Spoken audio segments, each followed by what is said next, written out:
Okay guys, so back for the FRQs here. Looking at number 1, calculated problem. It says grains being added to a silo. This is the rate at which it's being added in cubic feet per minute from time 0 to 8. Selected values of G of T are in the given table above. So it says calculate G prime of 3. So if I want to calculate a slope, I will calculate from a table. I don't have any way to like take an actual derivative. I'll calculate around that point. So if they ask for G prime of 3, I'll use 1 and 5. If they ask for G prime of 6, I'll use 5 and 8, G prime of 5, 1 and 6, so on and so forth. So I'm going to do 20.5 minus 15.1 over 5 minus 1. I'm going to count on you to be able to use your calculator to do that, so I'm not going to continue there. Number 2, or part B, says write an integral expression that represents the total amount of grain added to the silo. So if I have the rate at which we're adding, then the total amount is going to be the integral from 0 to 8 of that function. That's how I go from a rate backwards. And they say estimate that using a right-hand Riemann sum. So right-hand Riemann sum, I'm going to do this interval,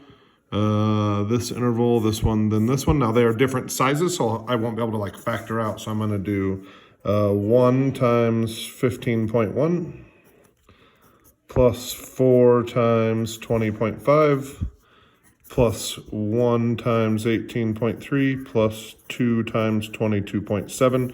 That'll give me my right-hand Riemann sum. Again, I'm going to go ahead and let you do those calculations on your own.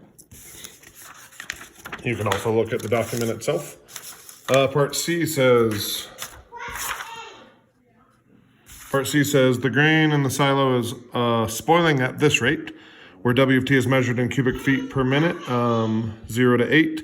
Using the result from part B, approximate the amount of unspoiled grain in the silo at this time. So this is the rate at which we're spoiling. So if we want to find the amount that is spoiled from time 0 to 8, I'm going to have to plug this into my calculator. So I'm going to go ahead and do that. So I got 32 second square root of,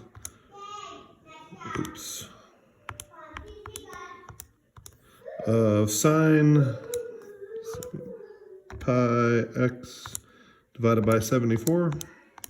And I'm going to do second calculate 7.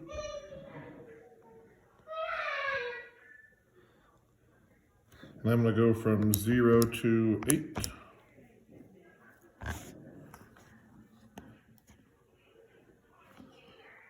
And I get that approximately 99.052 have spoiled, or cubic feet have spoiled. And from my previous part, I have that 160.8. If we subtract that 99.052, we'll get that there's about 61.749 cubic feet of unspoiled grain left. Last part says, based on the model in part C, the amount of unspoiled grain in the silo increasing or decreasing at time t equals 6. Okay, so basically, if I look back at this one, this is the rate at which it's coming in. So G of 6 equals 18.3. And then this is the rate at which it's spoiling. So if the rate at which it's coming in here is bigger than the rate at which it's spoiling, then the amount will be increasing. The amount of unspoiled grain will be increasing. But if the amount that it's spoiling, the rate it's spoiling at is bigger than this 18.3, then it'll be decreasing. So I'm going to go back to, I already have this in, and I'm just going to hit second calculate value. And I'm going to plug in a 6, and they're going to give me that 16.063. So W of 6 equals 16.063. So since G of 6 rate is bigger than W of 6, think of these as competing rates, then I would say that the amount of unspoiled grain in the silo is increasing